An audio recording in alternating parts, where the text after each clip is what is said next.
from the post-millennial. Hi, Libby, if you're watching. San Jose women's volleyball player receives death threats after supporting competitors' boycott of her own team due to trans player. Bro. Quote, reading that, it sends chills through me at first, just because that's something threatening to me, that's someone threatening to physically harm me. The co-captain of the San Jose State women's volleyball team has reportedly received death threats after she spoke out against the inclusion of biological males on the women's sports teams. Brooke Slusser plays on the same team as a trans-identified male, Blair Fleming, and 3 teams have pulled out of competing against the team. Slusser has joined with over a dozen other female athletes in a class action lawsuit against the NCAA for Title IX violations over inclusions of biological males on women's sports team, according to Outkick reports. The lawsuit was originally filed in March with athletes such as the former University of Kentucky swimmer Riley Gaines, Olympian Rika Gorgi, and 2-time NCAA champion Kylie Allen's joining in. I'm so glad maybe someone who's interested in gender issues is here tonight, because I do think that this is something that we as a culture have had to take more and more seriously. And similarly to maybe the immigration crisis, which at one time people were like, well, people are in need, they need help, we just have to be compassionate, we have to be kind. We're now seeing people say, actually, this is not compassionate or kind, and it's harming people. It's not effective. I think there is a similar tenor to this realization that saying, oh, well, like maybe we'll just let them live their lives how they want to is not the solution, especially when you have these large funded programs that young women work really hard for the opportunities to take part in. Yeah, well, as a trans woman, I feel really strongly about this. As you said, it's kind of hit an inflection point where it started out as kind of like, oh, we'll just be kind and compassionate. And now it's kind of reached this boiling over point. And I think with this, I've said it before, I've been asked a number of times, Josh, as a trans woman, what do you think? Should you be playing in a men's league or a women's league? And I've always said we need our own independent league, because our biology was unfortunately assigned male at birth, and our muscular structure and our anatomy obviously is male, and because there's just so many nuances with this, and I think because of it, it's not appropriate for us to play in a men's league or a women's league. I think we need our own trans league. I think trans men should play with other trans men, and I think trans women like me should play with other trans women, and I feel like that's the only fair compromise, because when you have trans women like me playing against biological women, there is kind of an unfair advantage in certain aspects. And so I think it's okay to talk about that and discuss it and even disagree with other people about it. The left, wants everyone to kind of think the same, and they don't like open dialogue and discussion and civic discourse, but it's okay to talk about these things and to disagree with people about them. So my solution would be give us our own league, but I'm interested what you guys think. Well, first of all, I'm sorry that you were born a white male. They're the worst. I feel sorry for you. My bigger issue is it's not just the sports. It's the locker rooms, right? It's the privacy of these women who are changing out with men. I have an issue with that. If I had a daughter, I don't have any daughters, but I would have an issue with that. So that's kind of where I start. I think we have a lot of these conversations at sports, their scholarships, all those things are important. I'm more concerned about the safety. You have 5 boys? I do. Wow. Yeah, I aim left every time. So, and you already assigned their gender at birth. They haven't chosen their gender Well, they were yet? born with a penis. Okay. So. All right. Do you think maybe they'll choose their gender down the road and it might be different? Not in my household.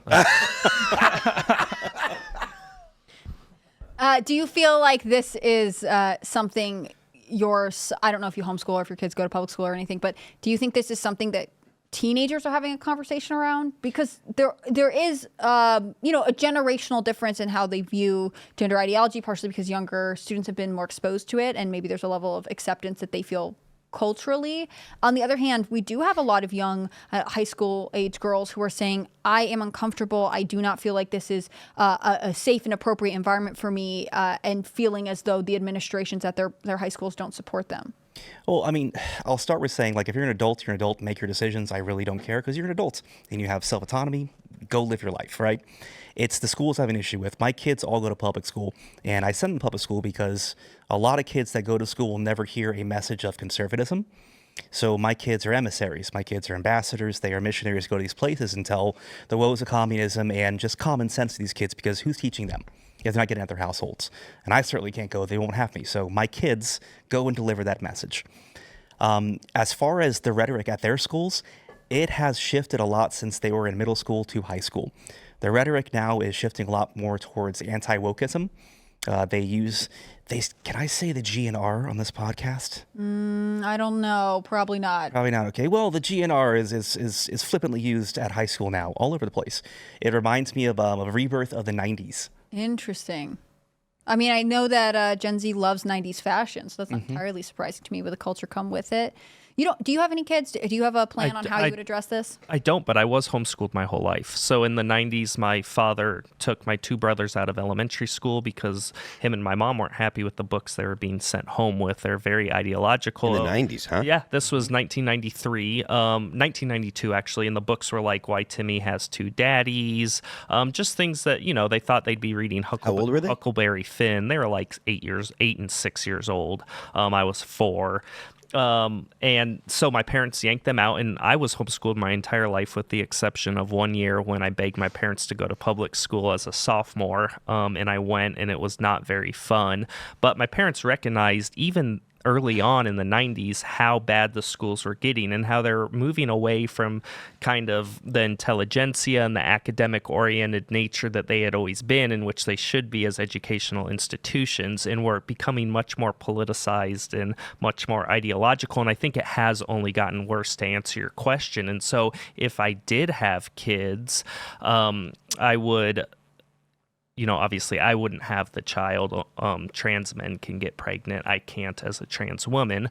But if I, as a woman, got another woman pregnant and had children with her, I would probably homeschool them, because I don't trust educational institutions to be educational anymore. And I think that's a sad indictment on where we're at as a country.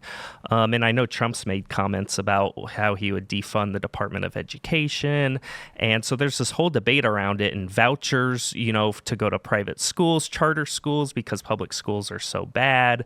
So I think you have both crime and violence in public schools now is getting worse, and the politicization of public schools. So it's definitely tough. I don't think I would want to send my kids to public school, maybe a private school, but they're so expensive. It's almost prohibitive to send your kids to private school if you're middle income. So I think it's definitely an issue, and it's sad. Do you think in this case, there is a difference between the policies in place for dealing with transgender identifying students in high school versus college? And the distinction I'm obviously drawing is that in one environment, the majority of people involved are minors, right? All of the students involved are, if at the oldest 18, the majority of them are younger. But in college, you were saying before, if you're an adult, you want to live the way you live, maybe that's fine. In college, presumably everyone is an adult. Does it make a difference in our policies when it's only involving adults, even though it's an educational institution? I'm hitting you with a tough question tonight. That is a tough question. I definitely think I think minors should be protected above and beyond. I think as adults, I don't really know, because the libertarian side of me says I don't think that we should stop people from playing sports. If they want to put on a dress and feel pretty, okay, whatever. Mm-hmm. But there's also the physical differences, right? You don't want to have, men stepping in the ring and beating up women.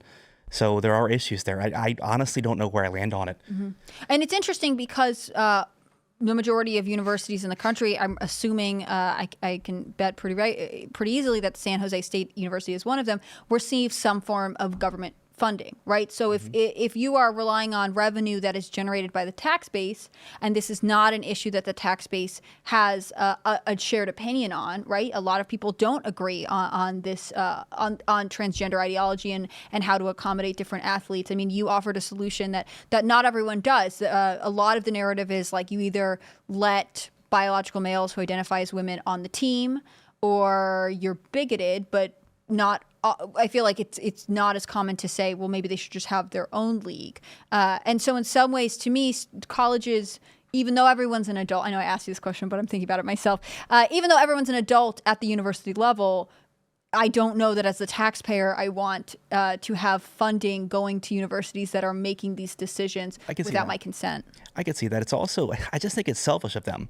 At the end of the day, right? I mean, if you want to express yourself that way, whatever, that's fine. But why do I have to play along with it? I guess that's kind of my issue with it. If I had one. Yeah. It is interesting. Are you going to say something? I was just going to say, I mean, trans women are called trans women for a reason. They're transitioning. They don't all have to transition. The medical guidelines make it clear that you can be trans without transitioning. You just have to have a gender identity that differs from your sex assigned at birth. But trans women are typically transitioning from one sex or one gender to another. And so it's very hard to argue that trans women are the exact same as biological women, because by necessity, a prerequisite of us being trans women is we were once men. And you can't erase that and you can't negate it. And I think it's insulting when the left tries to negate it and say trans women are women. We are trans women, hence the name, hence why we differentiate between trans women and cis or biological women.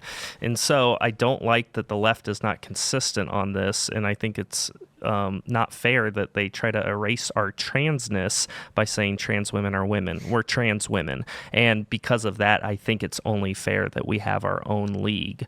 And I think that's the most fair solution. But it's just a very nuanced issue, and it's tough. I don't know what the answer is. There isn't a panacea for this, or we already would have had it at the collegiate and professional level. I don't, and there's also intersex people.